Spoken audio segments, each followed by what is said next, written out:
Bet you never heard this story about the Titanic.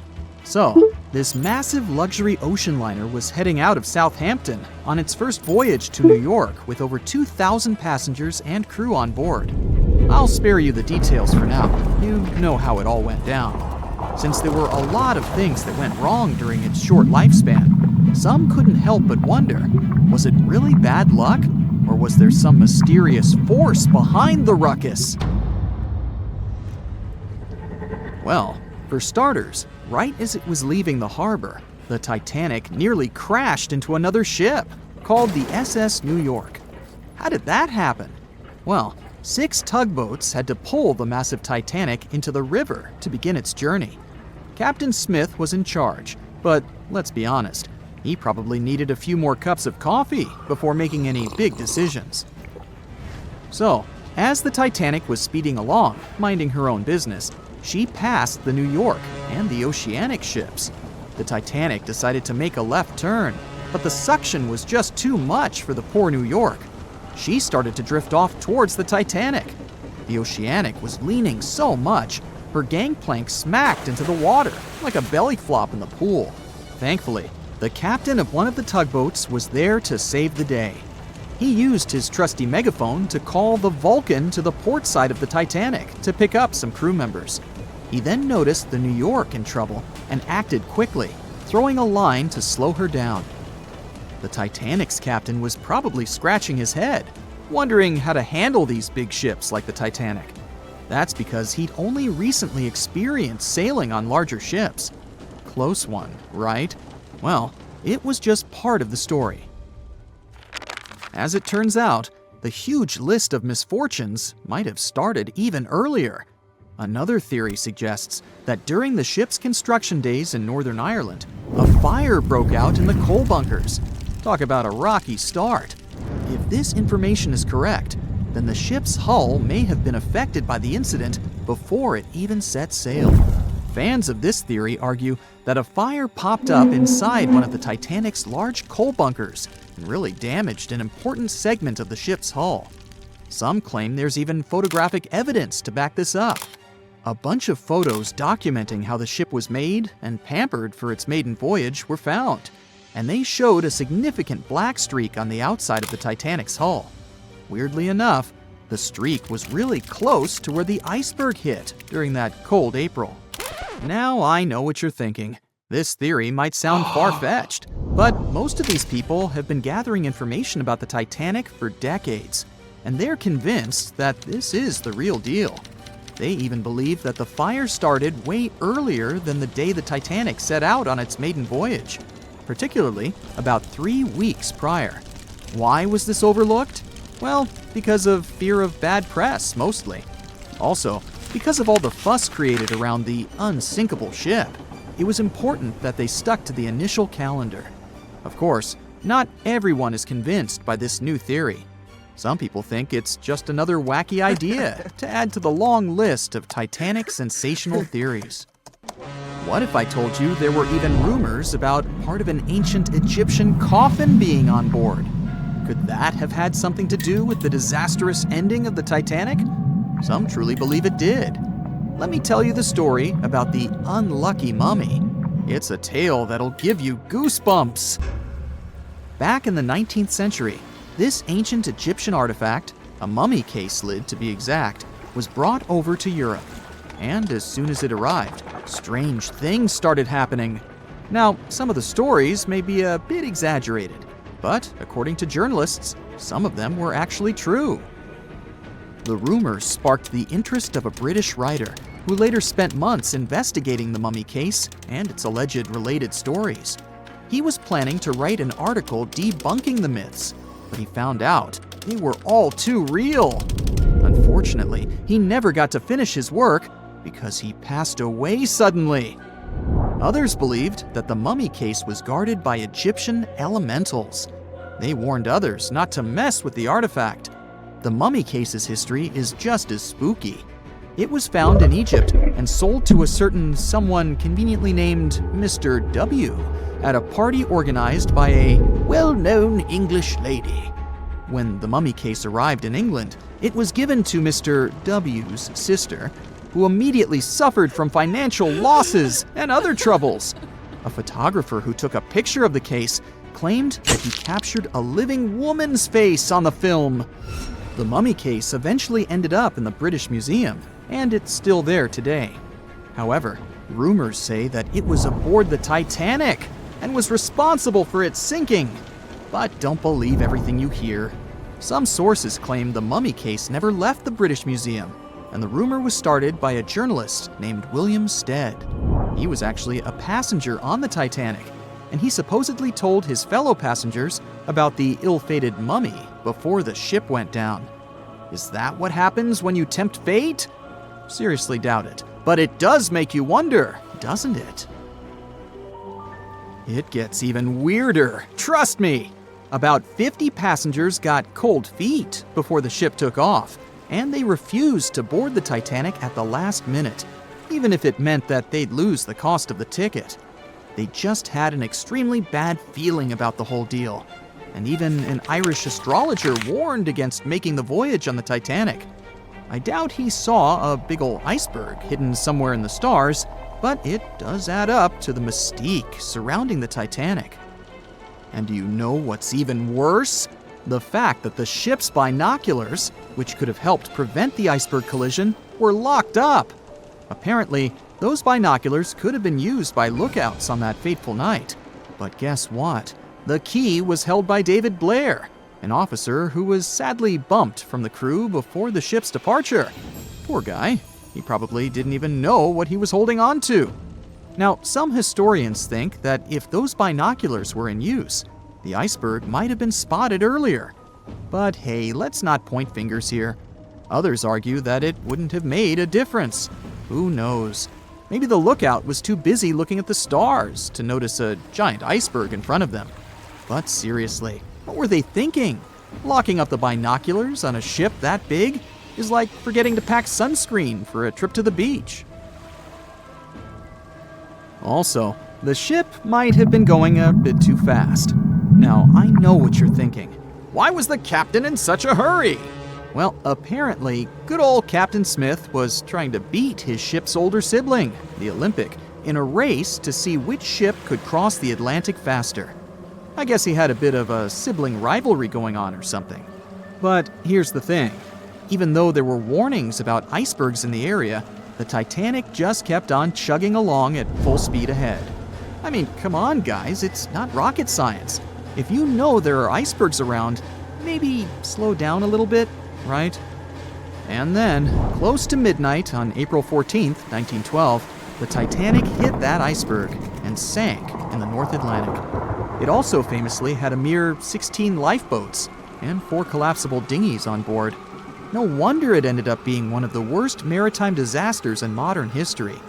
After the whole event, people started believing in life beyond the veil and contacted mediums, hoping for signs from the ones they had lost at sea. Can't say I blame them, though there's no verified story of someone managing to contact a Titanic passenger from the beyond, though. "I'll never let go, Jack. I'll never let go," said Rose. Then she did let go, and the whole movie theater burst into tears. It happened when Titanic came out in 1997. Alright, who am I kidding? It's really hard not to cry when you watch this scene for the 10th, 20th, and 50th time almost 30 years later. But did this great love story happen in real life? Or did James Cameron just invent it for some good drama? As much as I don't want to disappoint you, Jack and Rose never fell in love on board the real Titanic. There was a real Jay Dawson on the luxurious ocean liner, but he was a crew member, and his full name was Joseph. The real-life inspiration for Rose was the American artist Beatrice Wood. James Cameron came across her biography while he was working on the first draft of the script and decided to bring her love for art and family background into the story. It doesn't mean that the movie is completely off when it comes to historical accuracy, though. The unsinkable ship that sank departed from Southampton, England to New York, and was 400 miles south of Newfoundland on April 14th when crew members noticed the iceberg. The contact with it lasted 37 seconds, precisely as long as the corresponding scene in the movie. Remember this guy, Thomas Andrews, who was wandering around with a small notebook and pencil? He was the real ship designer. Andrews was quite talented at what he did, and had worked on many successful projects before the Titanic. He would normally travel on the ships he designed during the maiden voyage to make sure everything was going smoothly. He boarded the Titanic as one of the first-class passengers and was taking notes all the time.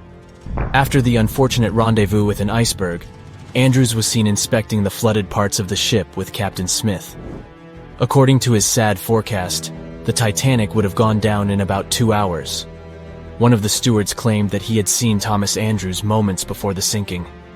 He chose not to leave the Titanic and didn't put on his life belt. No one had seen him ever since. Another memorable moment from the movie is a boy playing on one of the decks with his spinning top. This was an accurate recreation of a real photo that was taken on board the Titanic on April 11, 1912. The passengers in the photo are first-class passengers Frederick Spedden and his 6-year-old son Douglas. The family was going back home to America after traveling around Algeria. When the evacuation of passengers began, Spedden's nurse told him they were going to see the stars. They say he had successfully slept through the entire drama and woke up safe and sound in a lifeboat the following morning. His father had also survived the sinking. Sadly, an automobile accident took the life of Douglas just 3 years later. One of Titanic's most charismatic ladies, both on the screen and in real life, got her nickname Unsinkable Molly Brown for a good reason. Several witnesses remembered she was, indeed, trying to persuade others in her lifeboat to go back and save more lives, just like in that heartbreaking scene from the movie. When Carpathia came to the rescue of the surviving Titanic passengers, Margaret Brown was helping lower-class survivors and involved her fellow first-class passengers in the process. Once they all got on solid ground, Brown organized a survivors committee. She awarded the captain of the Carpathia for rescuing so many people and was really upset she hadn't been allowed to testify at the Titanic hearings because she was a woman. You won't see any fumes above the fourth pipe of the ship in the movie. It's not a technical mistake. The Titanic, indeed, had it only for more impressive looks and didn't really need that pipe. Back in 1911, the year before our hero's departure, large ships would mostly sail with 4 chimneys. They needed those to draw heat and fumes from their massive boilers. The Titanic was a real engineering gem that only needed 3 chimneys to function. So the 4th was added for balance. They thought the public would have been disappointed to only see 3 pipes on the greatest ship of all time. The movie had an impressive budget, $200 million, but even that wasn't enough to cover all the possible costs. Cameron knew they had to save some money, so they built the replica of the liner only on the starboard, which means the right side. They chose this side to make things look more realistic. The wind at the filming location was moving mostly from north to south, so with the fumes going out, it looked like the liner was actually moving through the ocean. But if you remember one of the first scenes with the Titanic departing from Southampton and people waving, you'll understand why the crew had a problem with it. The real ship was docked at the port, or left side, there. They found a brilliant solution and just flipped the scene horizontally to make it look real. The letters and buttons on costumes were reversed, and actors walked in the opposite direction for everything to be changed in post-production. One of the scenes I can't watch without tears is the elderly couple holding on to each other as they go down with the Titanic. The couple who inspired this heartbreaking episode were real people, some of the richest passengers of the not-so-unsinkable ship. They were Isidore and Ida Strauss, and they owned Macy's. When news of the disaster spread, they put on life jackets and ran to the decks along with others. Ida stepped onto the lifeboat, but Isidore refused to do so before all the ladies and little ones were there. Ida didn't want to leave her husband. She climbed out of the lifeboat and handed her mink coat to her maid, saying she would no longer need it. Isidore wrapped his arms around Ida, and they remained on the bridge of the ship until a huge wave swept them both into the sea. So the bed scene wasn't that accurate, and James Cameron later admitted he had taken some license as a director. You know this guy who was drinking from a flask next to the main characters as the ship was going down? His name was Charles Jugan from England, and he was in charge of 10 bakers, 2 confectioners, and a Vienna baker aboard. He was expecting to earn a real lump sum, and would have been one of the best-paid crew members if everything had gone well. The night the iceberg hit, Joe Hinn was off duty, taking a rest in his bunk.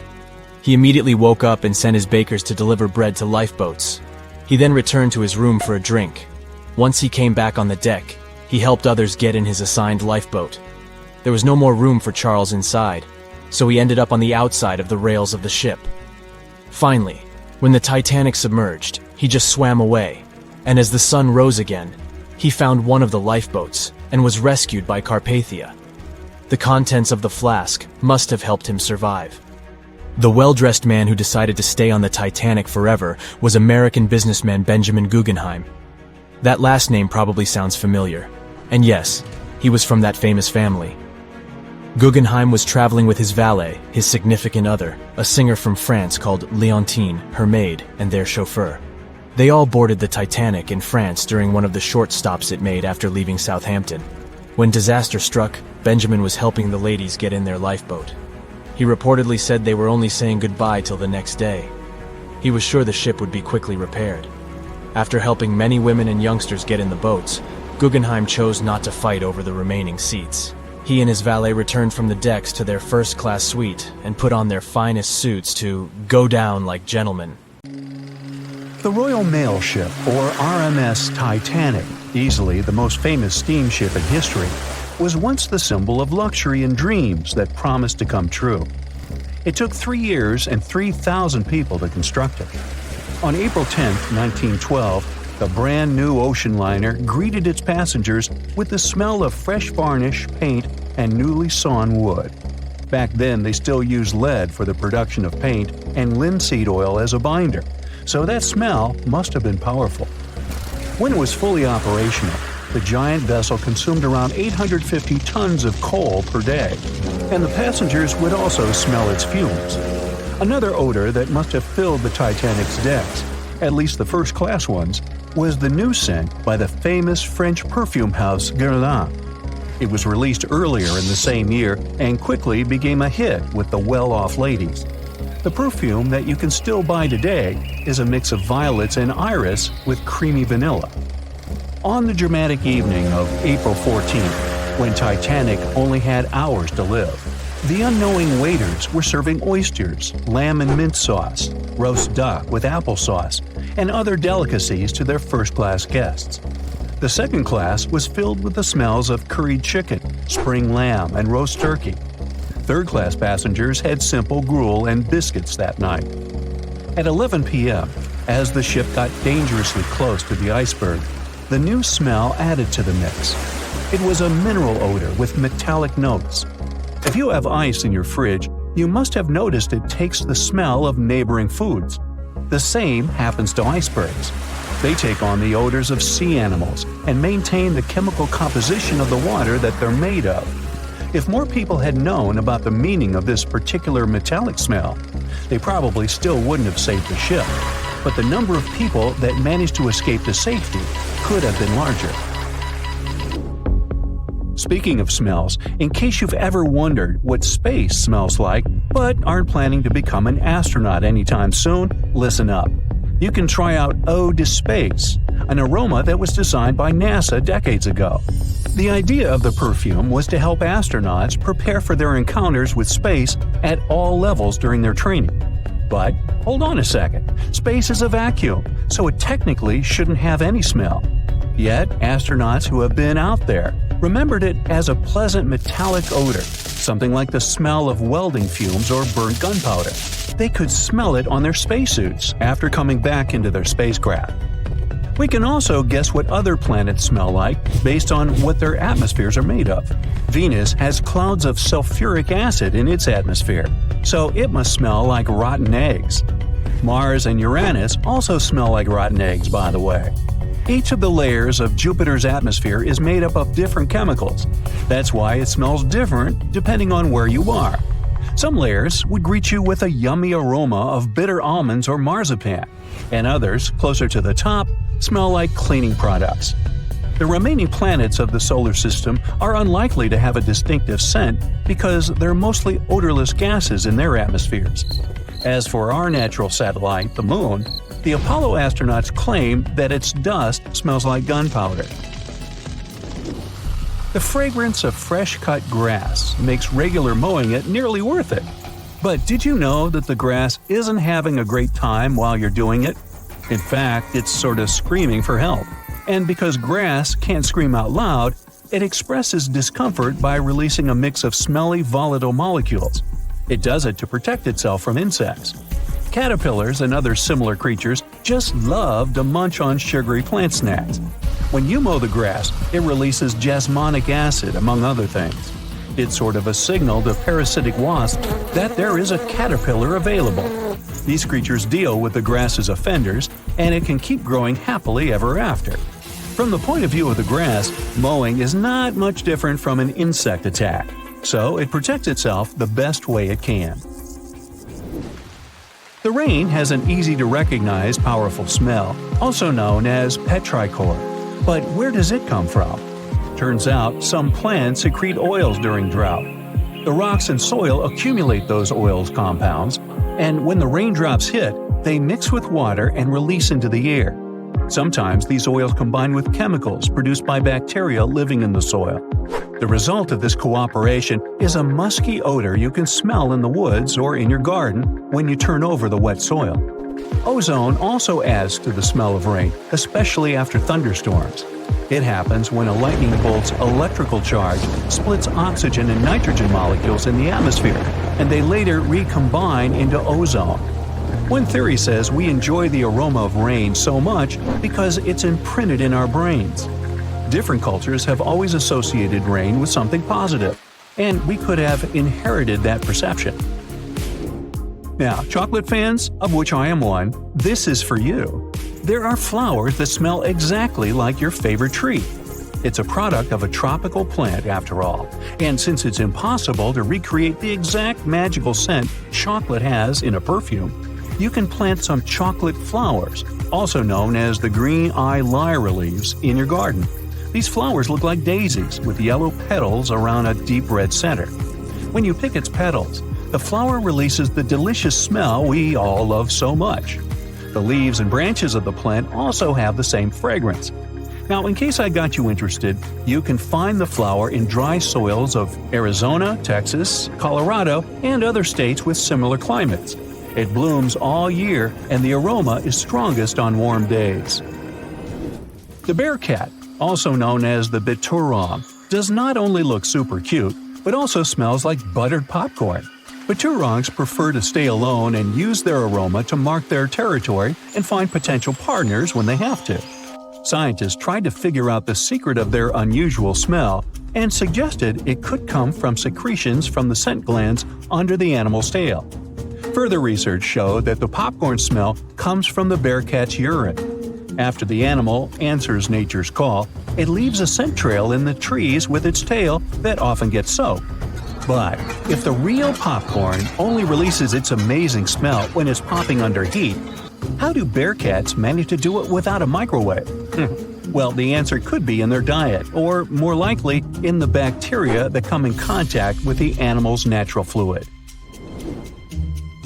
Durian is a fruit popular in Southeast Asia that smells sweet and nice to some people, but to the majority, it's a mix of rotten onions and sweaty socks. The stench is so powerful that it's banned on public transportation and hotels in some countries. The secret of durian is its 44 odor-active components. The mix is so complex that you can never tell what it's going to smell like. And despite that horrible smell, durian is considered a delicacy and is used to make mostly sweet dishes like cakes and candy. There was a smelly incident involving durian at a library in Australia. The smell of rotting fruit in a cupboard has spread across the entire building through the air conditioning system. They mistook it for gas leakage and had to evacuate around 500 students and teachers. Well, that stinks. And finally, if you've ever been to natural hot springs or went to see some geysers, you'll never forget the smell of hydrogen sulfide, or less poetically, rotten eggs. It's actually not only yucky but also highly flammable, but it can also be quite useful. Most households in Iceland use geothermal springs as a source of hot water. Although it doesn't smell fresh, it's perfectly safe to drink, and the smell doesn't stay on your body after you take a shower. So there. Back when it was built, the Titanic was one of the largest and most luxurious passenger ships, with high-class features like a grand staircase, a swimming pool, and a gymnasium. People thought it to be unsinkable because of its advanced safety devices. Its tragic sinking on its maiden voyage in 1912 proved it wasn't at all the case. It wasn't until 1985 that the Titanic's wreck was finally rediscovered using state-of-the-art sonar technology. Ever since, thousands of items have been recovered from the Titanic, many of them being put on display or sold for auction. Things like jewelry, a life jacket, a menu from the ship's restaurant, or even a sample square of carpet from the first-class stateroom have all baffled the public and told stories of the many on-board people. Scientists have even tried to come up with strategies to get the Titanic back up. Not because they want to put it up for display, but so it can be properly studied, and more importantly, to stop it from getting more and more damaged at the bottom of the ocean. Some have suggested filling the wreck with ping pong balls to make it float, while others even considered injecting it with 198,000 tons of Vaseline. Another creative solution was proposed, the idea of using a giant claw or scoop to lift the Titanic. Nobody came up with this device. Using 500,000 tons of liquid nitrogen to trap it in an iceberg that would float to the surface was also considered, but all these potential strategies had to be eventually let go, since the Titanic is way too fragile to ever be recovered. As the Titanic's iconic bow railings are in danger of collapsing, metal-eating bacteria continue to chew away at the ocean liner's wreckage. An undersea exploration company plans to gather data about the ship's deterioration in annual expeditions. They hope this will help them learn more about the Titanic, and also more about the ecosystem that shipwrecks create. The over 100-year-old ocean liner is also being damaged by deep-sea currents daily. Some experts predict that the ship could disappear in a few decades due to holes in its hull. The deck that passengers crowded on as the ship sank has caved in. The gymnasium near the grand staircase has also fallen in, and a 2019 expedition found that the captain's bathtub, which became visible after the outer wall of the captain's cabin fell away, is no longer there. Those annual expeditions also gather data about the creatures living at the site, including crabs and corals. Surprisingly, many species have only been seen there at the Titanic wreck, so scientists are curious to find out more about them. The most famous out of all these creatures is the Halomonas titanicae. It's a bacteria, and it was discovered on the wreckage of the Titanic. What's interesting about this creature is that it's able to thrive in extremely salty environments. It's also been resistant to several antibiotics, unlike other types of bacteria. It's probably because of this superbacteria that the deterioration of the ship's iron hull happened so fast. The expedition will also look at the debris field and its artifacts. On the site, there are still traces of little personal items like clothes and luggage.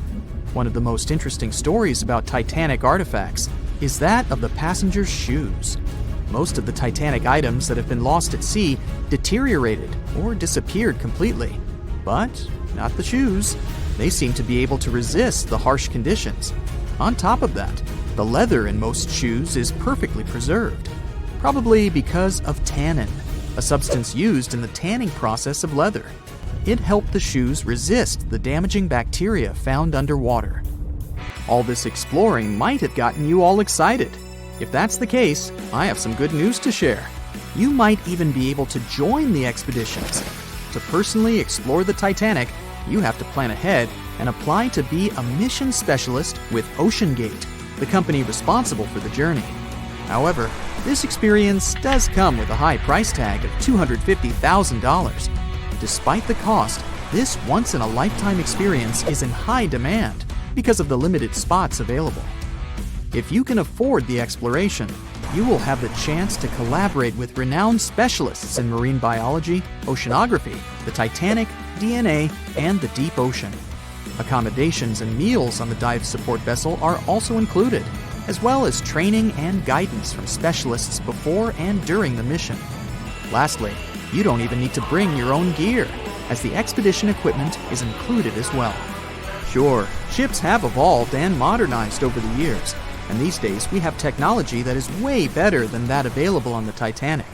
But this ship remains an amazing piece of history because of its many unusual features, like the fact that the Titanic's whistle was loud enough to be heard over 11 miles away, or the fact that the ship's hull was painted with a special mixture of red lead and linseed oil, which was believed to be effective in preventing the growth of seaweed and other marine organisms. However, despite popular belief, the ship's iconic fourth smokestack was not functional and was only used for ventilation and aesthetics. Probably one of its biggest flaws was its number of lifeboats. Despite its size and luxury, the Titanic only had 20 lifeboats on board, which were not enough to save all of its passengers and crew once it hit the iceberg.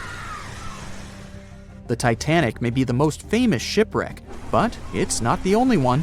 The fleet of Kublai Khan tells a similar story. This one was a large naval force commissioned by the Mongol ruler Kublai Khan in the 13th century. The fleet was intended to travel to Japan and establish the Mongols as powerful rulers in the region. However, in 1281, the fleet was supposedly caught in bad weather and was seriously damaged, with many ships being destroyed. Legend has it that the fleet was torn down by a massive typhoon that came to be known as the kamikaze, or divine wind. This strong storm was believed to have been sent by the higher spirits to protect Japan from the Mongols. The truth about its disappearance remains a mystery to this day. However, the wreckage of the fleet, or parts of it, appears to have been discovered in the 1980s by Asian archaeologists. They dug across the site and studied the remains of the ships at a location near Imari Bay. The shipwreck is, to this day, considered to be an important archaeological discovery. That's because it informed us how well prepared the Mongols were back in the day in terms of their ships. Another tragic story is that of the RMS Empress of Ireland. This was a British passenger ship that operated until May of 1914. This is when the ship was sailing from Quebec City to Liverpool, but it ran into the Norwegian collier SS Storstad in the fog off the coast of Rimouski, Quebec. The collision caused a large hole in the side of the Empress of Ireland, and the ship began to quickly take on water and sink. The crew and passengers were caught off guard, and many were unable to evacuate in time. In total, 1,012 people were lost in the disaster, making it one of the worst maritime collisions in Canadian history. Rescue efforts were hampered by poor visibility and the fact that many of the lifeboats were damaged or unusable. Only 465 people survived the sinking, and many of them were rescued by the Storstad, which had remained in the area despite its damage.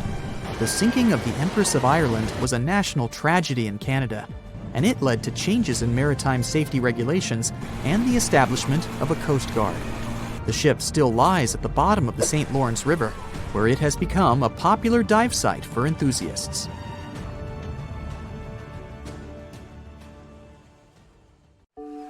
Once a famous giant, the largest ship of that time, now two grand pieces lying on the ocean bottom about 2,000 feet apart, torn by the catastrophic collision of time itself. The stern of the Titanic got completely ruined after hitting the ocean floor, but you can still recognize the bow since many interiors were left preserved. There's a type of bacteria found on the ship's rusticles. A rusticle is this brownish formation of rust.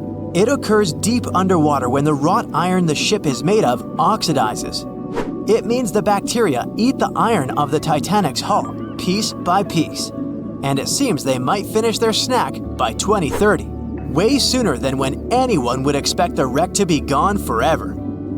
You may think it would probably be easier to take the wreck out of the water so that we got to keep it, but it would fall apart if anyone tried to do that.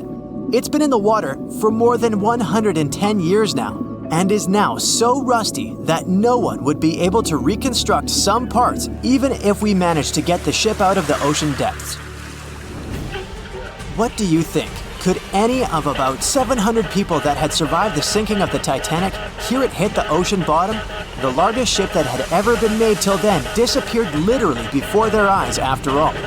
But sound most likely wouldn't have traveled from water to air. We can't hear that well in water because our bodies are not designed to hear in such environments. And although passengers were close to the sinking site, the Titanic still hit the bottom a long distance away, 12,500 feet. There are so many underwater landslides and earthquakes we cannot hear, and they make way more noise than a single ship slamming into the ocean floor. Most vibrations and sounds must have dispersed over a large area. Also, the downblast of water, which many believe hit the Titanic after it had touched the bottom of the ocean, would have pushed back the majority of the potential acoustic vibrations. Plus, the bottom of the ocean is not hard enough to produce such loud noises. Many survivors said they had heard terrifying noises as the Titanic was breaking apart, but none mentioned hearing anything after the ship disappeared below the surface of the water. Some survivors shared how chaotic it was when passengers, mainly women and children, were getting into lifeboats. There weren't enough boats, and still, some of them weren't even filled to their full capacity. No one knew how to react properly in such a situation. The lifeboat drill had been scheduled for the morning before the Titanic hit the iceberg, but for some reason, it got canceled. A giant ocean liner everyone believes is unsinkable takes a trip across the ocean. On its way, it strikes an iceberg and sinks. Yeah, we all know how the story goes. But what's scary is that it's also the plot of The Wreck of the Titan, a novel published in 1898, 14 years before the Titanic went to the ocean bottom or was even constructed. In the novel, the Titan, what a scarily accurate name too, didn't have enough life jackets, vests, and lifeboats for all the passengers on board. It was also the largest ship of that time, almost identical in size to the Titanic, and both the Titan and Titanic sank in April. Dorothy Gibson was an American silent film actress. She was also one of the Titanic passengers. She survived the catastrophe. Right after she came to New York, she started filming Saved from the Titanic. The film was released only 1 month after the ship sank. Dorothy was even wearing the same shoes and clothes she had worn when she had actually been on the ship. The movie was successful, but it got destroyed in a fire, so it only exists in memories, like Jack Dawson. Titanic wasn't all alone in the restless waves of the cold ocean near the iceberg it struck. The SS Californian was relatively close. Their radio was shut off for that night though. At one moment, the crew members noticed mysterious lights in the sky. They immediately went to wake their captain up to tell him, but he issued no orders. Some believed it was just fireworks. They never realized it was actually a call for help. The flares crew members of the Titanic sent off to the sky, hoping someone would notice. By the time the SS Californian got the SOS message, it was already too late. Some say a full moon may have been the reason the iceberg crossed paths with the gigantic ship. A full moon may have caused incredibly strong tides that eventually sent multiple icebergs southward, right when the Titanic was crossing that area. Would you dare to taste cheese from the Titanic? The wreck has been under the ocean surface for more than 100 years now. It took more than 70 years to find it. By that time, most of the food that had gone down together with the ship had, of course, spoiled. But it's possible there's still some of it left. Some foods are protected from decay. For example, cheese. The microbes that turn milk into cheese create special conditions to protect the product from spoiling. Multiple things have survived the Titanic. A handwritten letter where a mother and a daughter wrote to the girl's grandma about the amazing journey they were on together. The letter has been around for more than 100 years and got sold at an auction. A battered pair of white cotton gloves was found in the wreck. Musicians on the Titanic played till the very last moment. Sheet music and one violin were found among the wreckage. The bell one of the crew members rang 3 times to warn there was a very close iceberg on their way. A pocket watch that stopped at 1:45 a.m., the time when the ship went under the water. Perhaps one person could have changed what happened on the Titanic. David Blair was a pretty lucky man. He was supposed to take the spot of the second officer of the Titanic. He was pulled out at the last moment, which eventually saved his life. It was a great thing for him, but something clouded his joy. What if he was the only person who could have done something to save the ship and the passengers? Back in the day, ships didn't have smart advanced technology like they do today. they couldn't see a threat on the horizon. Binoculars were pretty helpful, but the crew members on the Titanic didn't have access to the room where they were kept. David Blair was the man responsible for the keys. He left the ship in a hurry and forgot to hand over the keys that were in his pocket. Maybe if the crew members had had access to the binoculars, they would have seen the iceberg on time and had enough time to change course. It's possible that the giant iceberg that sent the Titanic to the ocean bottom was made of snow that had fallen in southwest Greenland. Scientists even used a computer model to calculate the paths the iceberg took in any given year, taking into consideration ocean currents and weather readings for that year. It's possible that the iceberg was 1,700 feet long, with a weight of around 75 tons. By the time it collided with the Titanic, it had dwindled down to only 1.5 tons. Violet Constance Jessup was, as many called her, Miss Unsinkable. She was only 24 years old when she joined the Titanic crew as a stewardess. On the tragic night when the ship struck the iceberg, she was lying in bed. As soon as she heard that something was going on, she got dressed and quickly went to the deck. Violet helped passengers get into lifeboats. 4 years later, she was on the Britannic, the Titanic's sister ship. Once again, the ship started sinking. Not only did the woman survive another accident, but she was also once again the one helping other people to escape the vessel before it disappeared below the surface. No one could ever have imagined that the unsinkable Titanic would collide with an iceberg, except for one man, William Thomas Stead. Well, not directly, of course. It's not like he jolted out of bed one day, envisioning the fall of the Titanic. Rather, he wrote an empowering short story called How the Mail Steamer Went Down in Mid-Atlantic by a Survivor on March 3, 1886, 26 years before Titanic sank. Okay, let's do a super quick recap. Titanic was traveling from Southampton to New York in April 1912 in the North Atlantic. The ship hit an iceberg, and less than 3 hours later, it was completely underwater. Out of 2,208 people on board, just 706 survived due to the limited number of lifeboats and icy cold water. Another passenger ship, Carpathia, heard the distress call, picked up the survivors, and brought them safely to New York. The short story William Stead wrote was about Thomas, a British sailor, who got on a passenger liner bound for the U.S. At one point, the protagonist realized there weren't enough lifeboats for everyone on board the ship in case something happened. A couple of days later, heavy fog covered everything in sight. Luck was not on the liner's side, and it collided with a stray ship, just like Titanic struck an iceberg. Only 200 out of the 916 people made it safely to the U.S.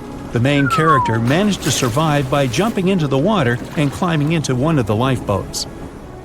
Now, you'd think that the story riled up everyone in the industry to add extra lifeboats on ships.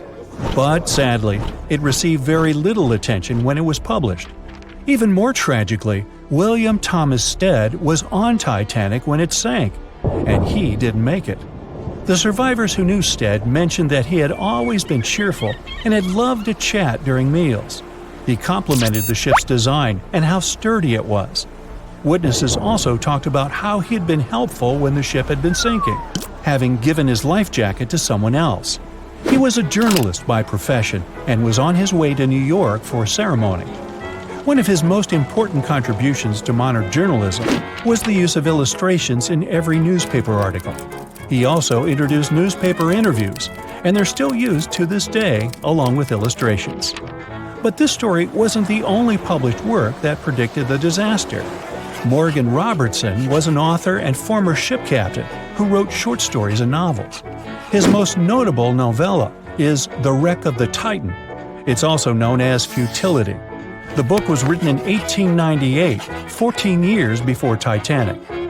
It was a fictional story about the Titan, an ocean liner similar to Titanic, which was crossing the North Atlantic.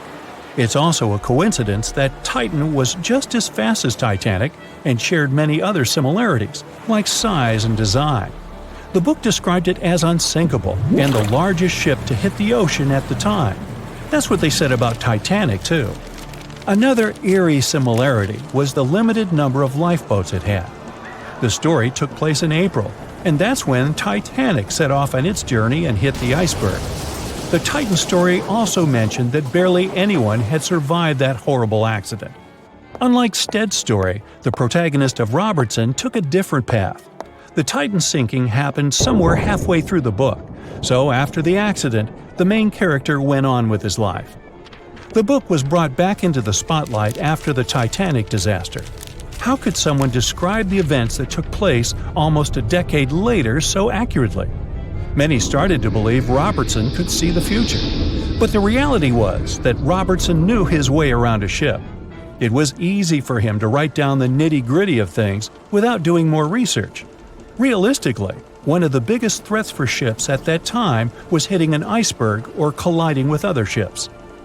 The next story sounds somewhat mysterious.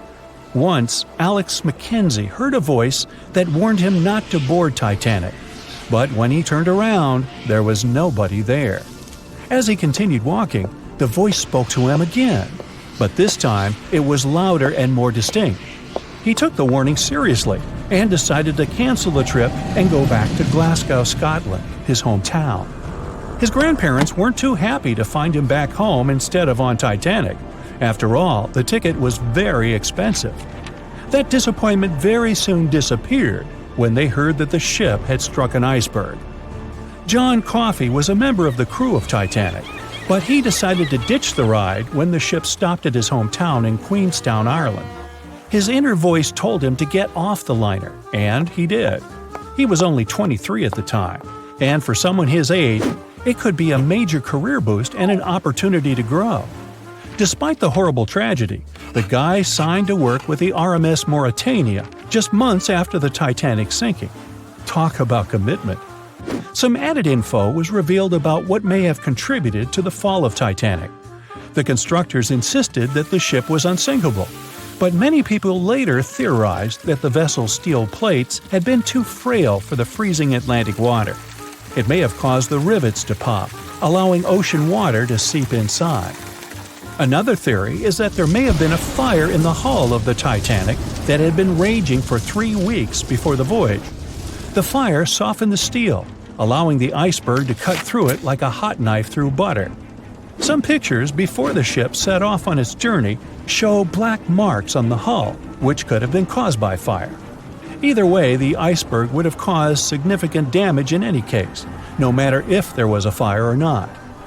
Some people also blame those who designed the Titanic. The ship was built with large joints at the bottom, which probably snapped easily during the collision. Of course, these are all theories, but we know for a fact that the iceberg was the main character of this drama, and that the works of Stead and Robertson should have been taken seriously. Either way, this should be a lesson for the future, helping to prevent similar tragic accidents. By the way, ocean liners and passenger ships wouldn't exist if it hadn't been for Thomas Newcomen. In 1712, he invented a steam engine that was so strong it could produce enough energy to power a ship. And a century later, in 1819, the first steamship traveled across the Atlantic Ocean to Liverpool, UK. It only took the vessel 29 days to cross the ocean. The passenger ship industry boomed in the early 1900s when it became easier for people to move to America or go on holidays. As decades rolled by, the use of aircraft stole the spotlight from passenger ships since planes were faster and more efficient. Nowadays, it's quite rare for a passenger ship to collide with anything in open water. Modern technologies can detect anything that can pose a threat and even predict stormy weather. Cruise ships these days are giants compared to the vessels of Titanic's era. Modern ships can carry almost twice the number of passengers and have amenities folks back then could only dream of. Most cruise ships these days have several restaurants to choose from, multiple swimming pools, and game rooms to catch a break. If you're in the mood for some fun, you can watch live performances. Don't forget about the helicopter pad, because why not? Don't worry if you start feeling unwell. The in-house doctors are always there to help any passenger in need. And these ships are only going to get bigger. Putting Titanic and a modern cruise ship side by side is like comparing a Corgi to a Doberman. Back then, Titanic was the biggest and most cutting-edge vessel anyone could dream of. So, who knows what the future of cruise ships can hold? We might even have entire cities floating around. That would be a really big boat. They were on their way to the New World when a rendezvous with an iceberg crushed all of their dreams and hopes. There was panic and tears and heartbreaking goodbyes, like that of Jack and Rose. Or was there? Let's see how well you know the real story of Titanic. The love story of Jack Dawson and Rose DeWitt Bukater was inspired by true events. What do you say? Is it a myth or a fact?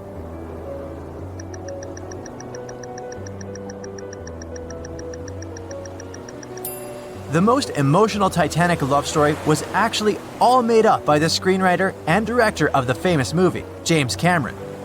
Some passengers featured in the movie were real though, and by a mere coincidence, there was a J. Dawson on board. His name was Joseph, not Jack, and he worked as a coal trimmer. The most expensive object lost with the Titanic was a painting by Pablo Picasso. What's your take on this one?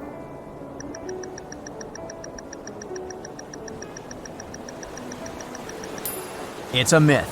Another one given to us by the famous movie. The most valuable item that went down with the Titanic was probably a Mary Joseph Blondell painting, created in 1814. Some other valuable items were a violin that belonged to Wallace Hartley, the musician who insisted that they had to play till the very last moment.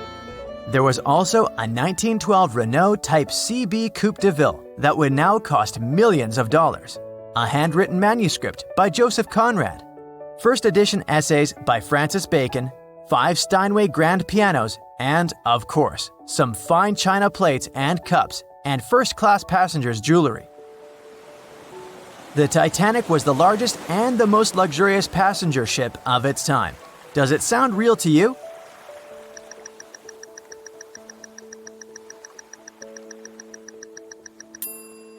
Yep, it's totally true. In April 1912, the Titanic was the largest ship ever built.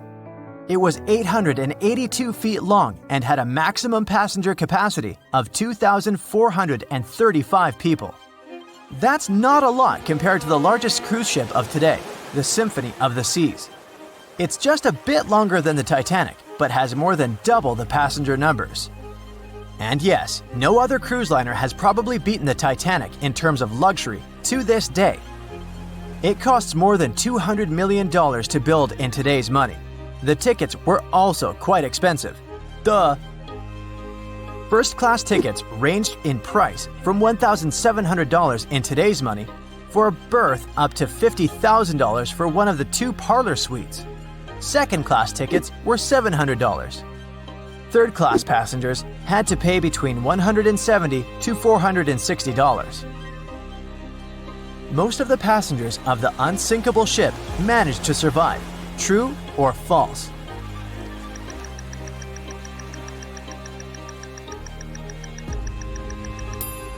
Sadly, it's false.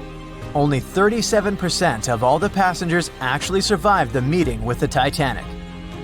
Around 61% of the first-class passengers, 42% of the second-class passengers, and 24% of the third-class passengers made it out alive. The Titanic was passing through the Bermuda Triangle when things went wrong, and that's probably why it sunk. What do you say, myth or reality?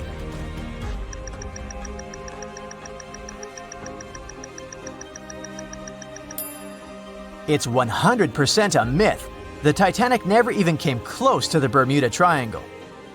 The liner sank about 400 miles south of Newfoundland, which is a huge distance to the north of Bermuda, the infamous area where ships and planes disappear without a trace. We might have the moon to blame for the sinking of the Titanic. True or false?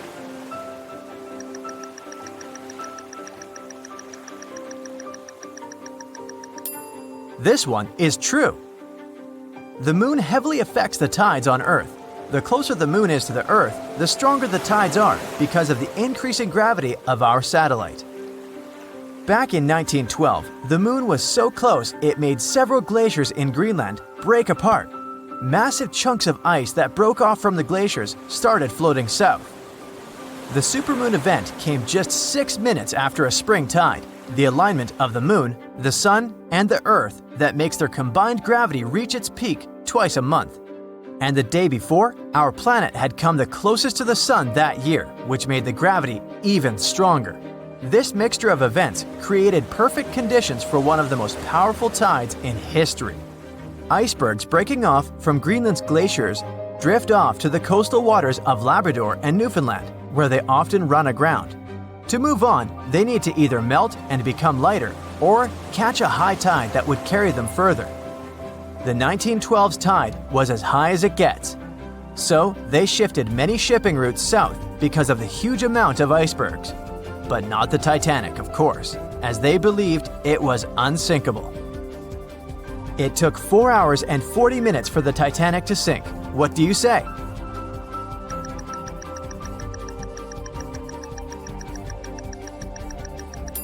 It's false, and if you're a Titanic expert, you definitely know it was actually 2 hours and 40 minutes. And this was slow enough, given the damage caused by the iceberg. It didn't sink faster, thanks to the ship's construction. There were 16 watertight compartments in the lower part of the ship. They worked as a lifeline. When the iceberg crashed into the hull, it broke into 6 boxes. The Titanic could have stayed afloat only if 4 compartments had been damaged. Water filled the first 6 compartments within 1 hour. During this time, the ship tilted slightly to the right side. Then, water began to flood the 7th box when all 6 boxes were filled. And from that moment, the sinking rate was growing with every second. The ship's bow sank under the water, and then the stern filled up. One of the leading reasons for the Titanic tragedy was signal rockets. True or false? What's your take on it?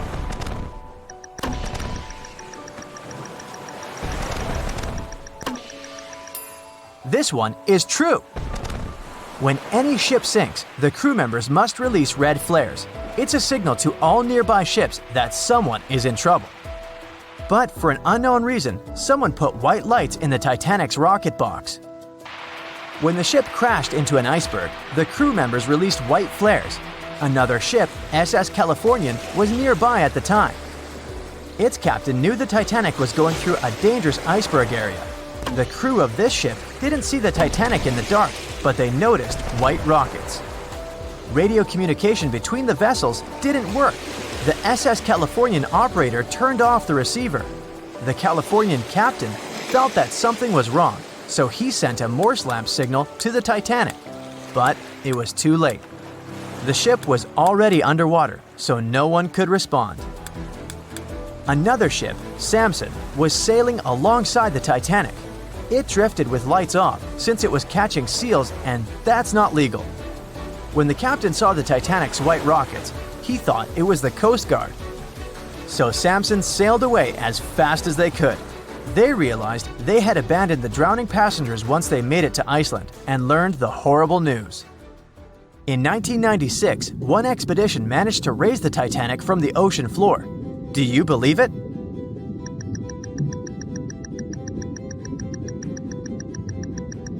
If you don't, you're right. There were different ideas on how to raise the Titanic, from doing it with compressed air to putting it in wire mesh and covering it with liquid nitrogen, or using giant magnets. The only real attempt to raise the Titanic was made in 1996, and it failed dramatically. The expedition's goal was to lift a part of its hull, weighing about 21 tons. It would still have been the largest piece to see the sunlight again, if the operation had succeeded, that is. They lowered 4 large bags filled with diesel fuel to the bottom of the ocean and attached them to the hull plate. Then, the fuel bags were released and they started lifting the pieces on their own. The plate was about 200 feet below the surface when the weather got rough. The expedition members decided to tow the part to calmer waters around 80 miles away. Long before they reached the towing destination, half of the plate broke off and sank to the bottom again. 2 of the lifting bags seemed to have broken loose, and the hull went down. The Titanic will most likely crumble to dust halfway up if someone tries lifting it again. So, how many correct answers do you have? Let me know in the comments below. A beam of electric light pierces the darkness over the calm waters of the Atlantic Ocean. The Titanic is quietly making its way through the waves, its passengers asleep, when suddenly a monstrous white shape is caught in the light beam. The fateful iceberg is about to rend the side of the legendary ship.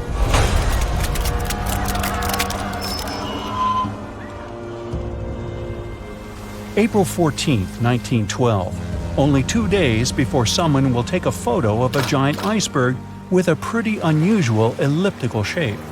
It turns out that this iceberg most likely formed out of snow that fell 100,000 years ago. Researchers used computer modeling to figure out its origin.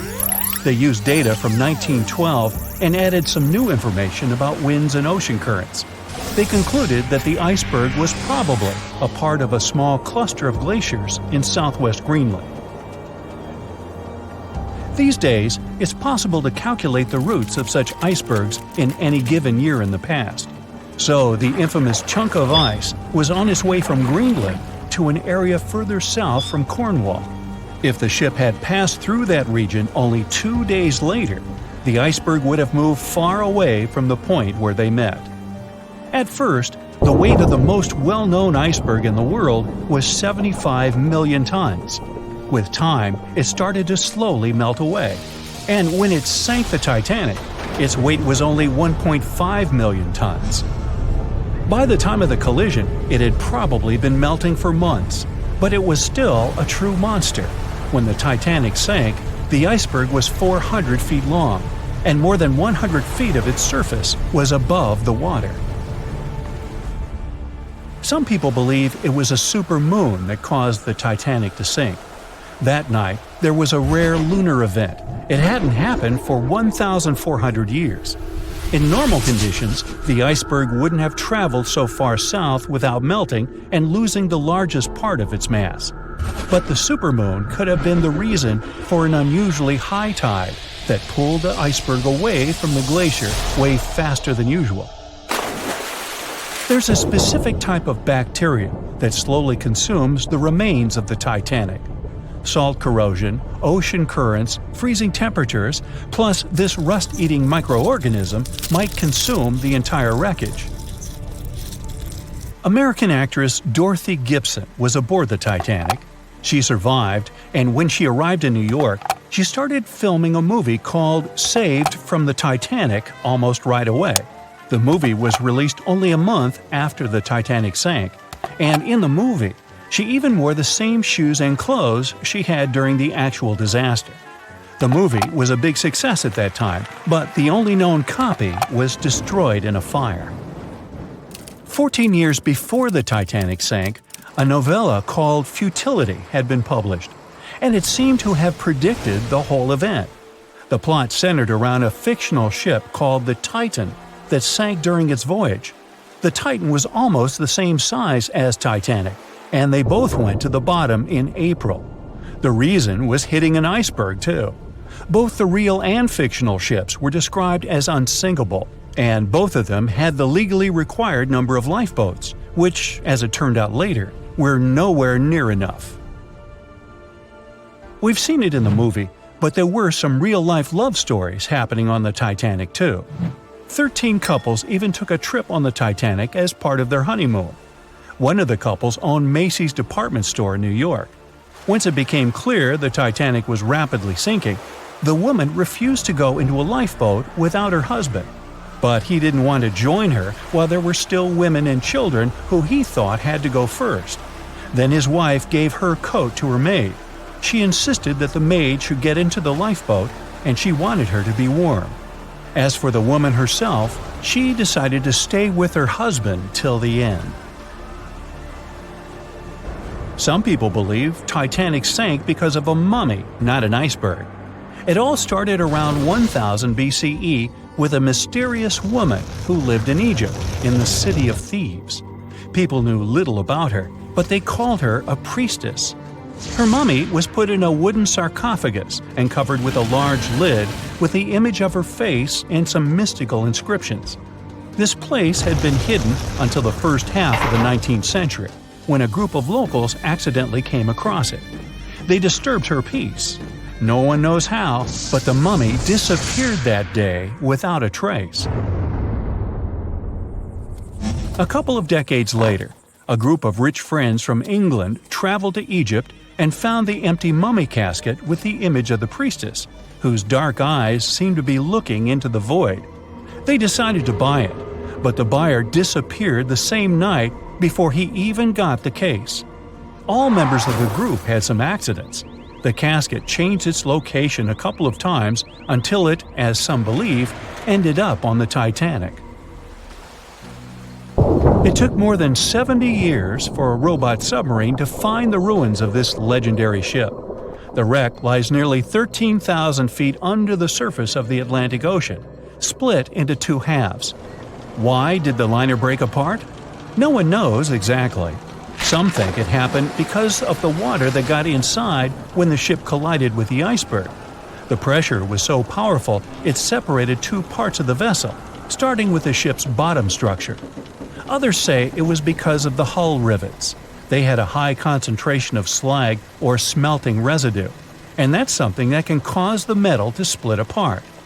The ship generally had many flaws, starting with the design. The watertight bulkheads weren't completely sealed on top. This allowed the water to flow between the compartments and, in the end, sink the vessel. The iron of the ship's rivets and steel of the hull ended up ruined because of high sulfur content, cold temperatures, and high speeds. The steel shattered and the rivets popped out quite easily. Because of this, Titanic sank 24 times faster than it would have otherwise. If the ship had hit the iceberg head-on instead of ramming it with its side, it would have probably stayed afloat. How come the crew members didn't have binoculars?